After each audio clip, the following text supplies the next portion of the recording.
Hello， 大家早上好啊。我呢昨天还是在这个酒庄，就是他们昨天给我安排的住宿嘛。为什么要在这儿再留一晚呢？就是我在想，在这个酒庄考察了一些酒，在几款之间有一些争议，不知道选哪一款。然后呢，昨天晚上品完酒之后，我就一个人又在这儿又喝了好几款。等会儿下去呢，我就要跟他们订看要哪些酒了。像他们这个，因为由于是刚起来嘛，所以基本上跟他们合作呀，稍微我只要订的量就是稍微有一点大的话，这个价格就是说我能谈得下来。基本上今年我走的就是走量的，过年都是准备一箱一箱卖的，就薄利多销嘛。所以你可以到时候可以来我这儿看，像这个酒，我给它的定价大概是在521箱。521箱合下来呢，都是几十块钱一瓶。我想让你们喝到原产过的原瓶原装进口的酒。他们这个还挺贴心，给我准备了早餐。刚刚呢就已经谈了一些，像接下来呢，因为过年不是要送礼嘛，我们自己喝的话，就是普通的瓶子就行了。但是呢，因为马上要过年了，大家要送礼，送礼不是你得看起来我们中国人讲究什么？你得有点牌面，所以呢，我可能会上架一些重装瓶的，像这个，哇，摸起来特别重，有分量。当你送礼的时候，人家看到的时候，就能明白了。这个是重装瓶的，然后还有这个瓶子，这个瓶子是很漂亮的，一个这种大的瓶子。这些呢是我准备过年的送礼款的，到时候今年过年，大家如果有要送礼的，要送客户的，要给孩子送老师的，要送那个领导的，大家就可以来我这儿挑了。今年过年，猫猫给你们安排上。现在呢，我还要去这附近还有好几个大的酒庄，我得全部一个一个的去看一看，看还能不能挑上什么比较喜欢的。对于我来说，我要去考察，我不能只在一个店挑到我喜欢的。像我去年要跑，我就跑10家酒庄，最后来挑到自己喜欢的。今年我又是，因为整个格鲁吉亚一共有几百家酒庄，我会把一些就是说在这边当地人的一个口碑比较好的一些酒庄里面，然后去挑一些我喜欢的。现在呢，我又到了另一个酒厂了，这就好多奖牌，包括我们国内有一些比较酿的比较好的一些酒庄都会看到有这个东西。这是什么呢？像这个 Descent 呀，是目前全世界规模最大、影响力最深远的一个葡萄酒比赛，国际性的葡萄酒比赛。而且它这个呢，是从全世界所有的一些酒庄，然后挑选的酒。他们酒是怎么评赛的呢？是盲选的，就是说所有的酒套一个那种塑料袋，然后给专业的、比较顶尖的一些品酒师过来尝，然后一层一层挑选出来的酒。这个呢，还有我们在中国的这个比赛，这个是 Interwine 是现在中国之前最早的一个评选的大赛，这有挺多的。现在呢，我就已经到了他们这个展示区了，然后旁边是他们的老板。What's your name? My name is Nika. My name is Mia. Nice to meet you. 现在呢，又到了试酒的环节了。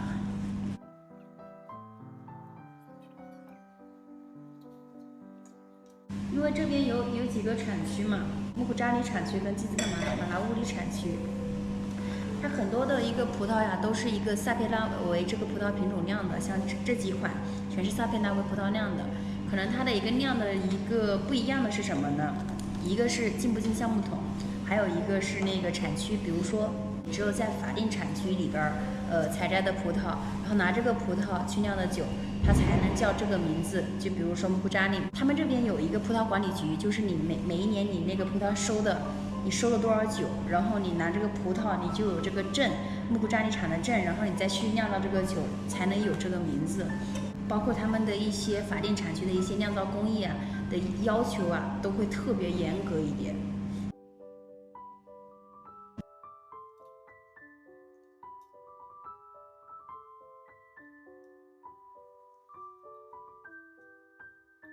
像这两款的话，这个是放了橡木桶的，这个是不放橡木桶的。这个呢，这个是果香味浓郁，这个除了果香味，它的香味的层次感会更多一点。然后呢，还会带有一点点的那种橡木桶的那种味道。现在我尝一下这个半甜，这两款。先喝这个。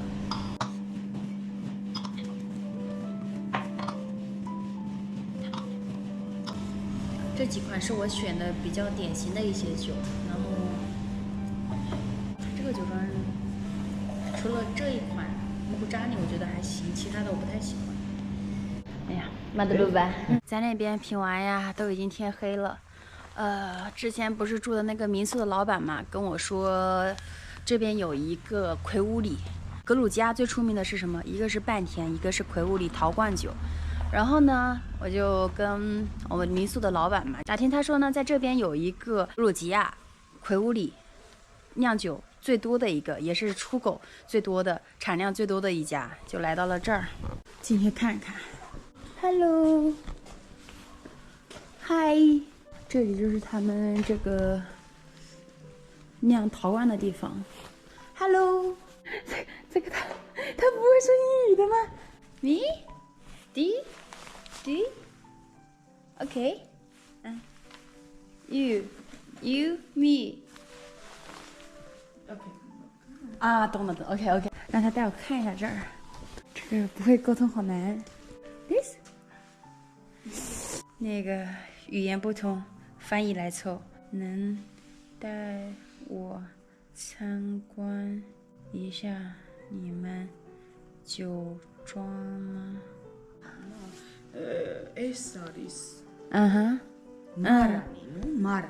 带我看看你们的陶罐，因为这一家我民宿的老板跟我说，他们只做陶罐，不做别的。哎呀，太难了，终于沟通上了。哇，他们这儿看着好古老呀。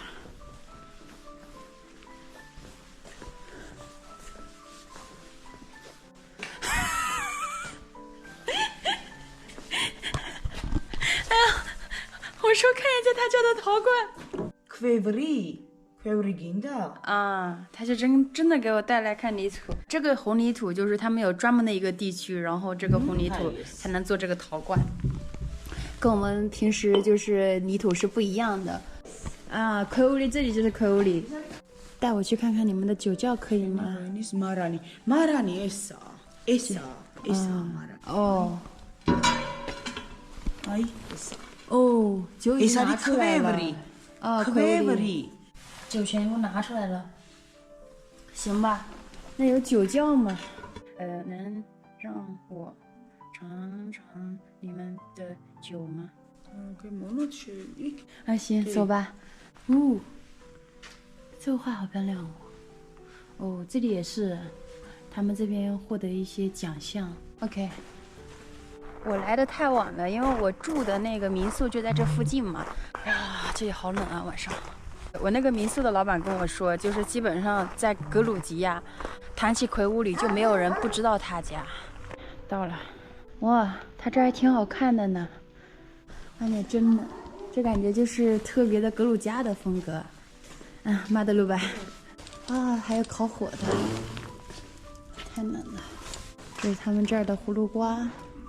玉米种了好多东西哦。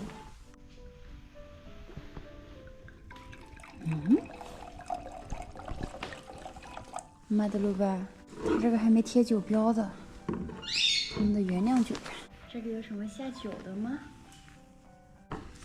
这是那个格鲁吉亚的传统的这个核桃加那个葡萄果汁儿做的东西。这个是啥？我还真不知道哎。我已经忘记我来干嘛的了。我饿了，主要是跑了一天了。他家真厉害。你说试酒，他家就一款，这个酒闻起来就是那种满满的一个比较浓郁的一个坚果的香味儿。这估计是刚从冰箱拿出来的。像魁梧里啊，正常喝的一个温度在12度到15度左右。如果它温度低了呢，它的酒性就会偏酸，然后稍微醒一下吧。尝一下它这个核桃。这个时间呢，我来跟你们讲讲，应该很多人呀都买过格鲁吉亚的红酒。平时看的最多的应该就是阿纳扎尼、木库扎尼跟 Kizmarouli， 这些是什么意思呢？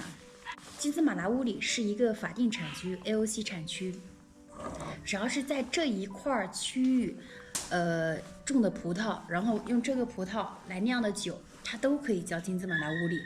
然后旁边呢，阿拉扎里河谷，在那一条河谷里边很多酒庄，在那一块葡萄地区产出来的葡萄酿的酒呢，都叫阿纳扎尼。格鲁吉亚的酒庄基本上都是这些名字。然后呢，穆库扎尼呢也是一个产区，就是有一大块的葡萄地儿 ，AOC 产区的名字就叫穆库扎尼。所以说，你别看，但凡就是卖那个格鲁吉亚红酒的，它都有叫那个金兹马拉乌里、穆库扎尼、阿拉扎尼河谷。为什么有这些名字？你们现在懂了吗？再给你们讲一讲这个葡萄酒啊，为什么说半甜的这个甜度呢？它的酿造的工艺又难一点。像正常的我们这个葡萄酒不是按甜度划分，是按特干、干，还有那个半干，然后再是半甜、甜。这是什么意思呢？葡萄从那个成熟之后，从那葡萄藤上摘下来，我们要去酿葡萄，对不对？需要酵母来发酵，拿这个葡萄的糖分呢转化成这个酒精度。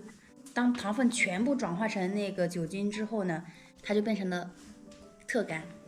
剩一点点的时候，它有一个标准，那个标准我现在不记得了。剩一点点的时候呢，很少很少的时候，它是干型的，然后剩多一点的时候就是半干型的，发酵的没有完全发酵，再剩的糖分再多一点，就是一个半甜，再多一点就是全甜。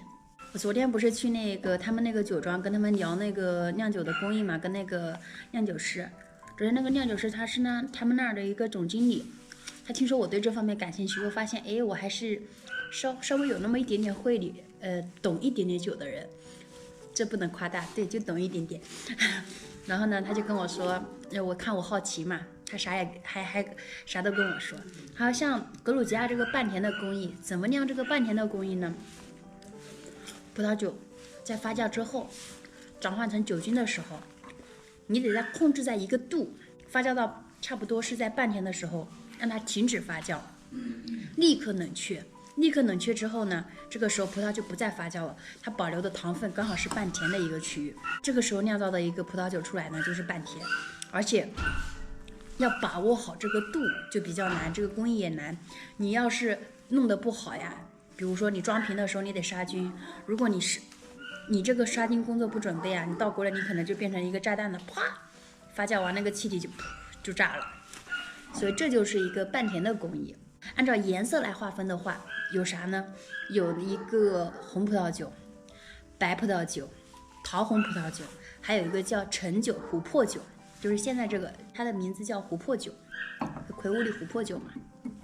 像还有各种各样的酿造的工艺啊，像格鲁吉亚这个非物质文化遗产的一个魁梧里，然后像在北部就比较冬天比较冷的地方酿的，有一些会酿出来一些冰酒。冰酒是什么呢？冰酒就是下了雪之后啊，那个雪带走了很多水分，它的甜度很高，然后呢酿出来的酒呢叫冰酒。还有一个贵腐酒，贵腐酒呢是葡萄成熟之后晚收，过一段时间那个葡萄呀长出一种菌，然后拿那个葡萄酿出来的酒，那个就叫贵腐酒。贵腐酒它也甜，但是它是有一种就是特别的口味。还有比如说桃红，还有各种各样的一些酿酒的工艺吧。全世界的一个葡萄品种也挺多的，但是在格鲁吉亚这里就500多种葡萄品种，是全世界现在已知的葡萄品种最多的一个国家。就是如果你们喜欢听我讲的话，对，不喜欢听你就直接划过。再给你们讲讲这个葡萄酒酿造那个葡萄的一个比如说红酒为什么讲究好年份？因为酿造红酒啊，它一个葡萄的含糖量很重要。当你如果这一年你降雨量多，糖分少，日照少，酿出来的酒的酒体的颜色就淡，酒精度低，然后那个果香味就没有那么浓郁。说要是今年，那这一年的酒都不太好。有一些好年份的酒还可以陈酿，像葡萄藤呢，它是一个要冬眠的一个植物，葡萄藤最低是可以在零下20度可以生存。像在这里啊，它最高的时候在7、8月份的时候，白天的温度在40多度，晚上的温度20多度，昼夜温差大。昼夜温差大的有一个什么好处呢？在你白天的时候长时间的照射，到了晚上天气一冷，就是你那个葡萄可以收集那个储存糖分的时候。还有呢，就是葡萄为什么要适合有下雪的地方？葡萄正常的时候是要冬眠的，只有在冬天下了雪之后，然后冬眠几个月，那个时候啊可以减少一些杀虫害，所以结出来的葡萄呢也会更好一点。讲起魁梧里呢，我觉得挺有意思的。去年不是跑了一些地方嘛，我就发现一个很有意思的点。基本上他们这边很多喜欢红酒的家里啊，他们都会自己酿1罐2罐的这种魁梧里，这个都是限量的酿产的，你做不了大规模的那种，就是像现在比较新世界的一些酿酒的方式是大铁桶酿的。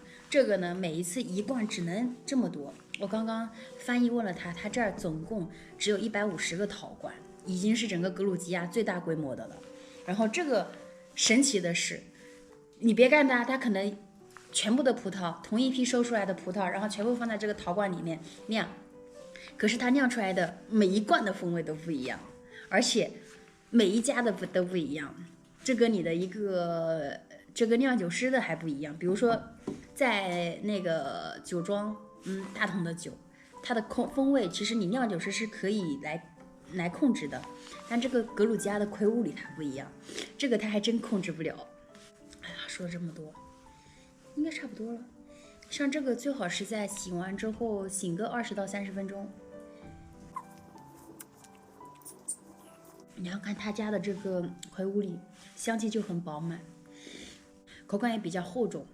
这一家的魁梧里应该是我目前为止喝的最喜欢的一家了吧。